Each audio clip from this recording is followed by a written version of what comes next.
Hi guys, so for today is maghuhugas na pansin. Ate yan. Say hi. Wow, ganda naman ang paghuhugas. Perfect ha. Masakit pang aking kamay. Kaya tomorrow na ako maghuhugas guys. Kasi pa-uwi lang galing work. And ayan nga pala namin sa SS. May lamesa and hugasan and lutuan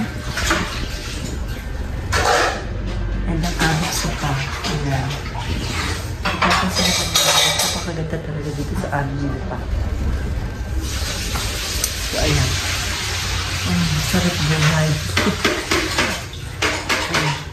Guys, kung napapansin nyo, napakadami talaga.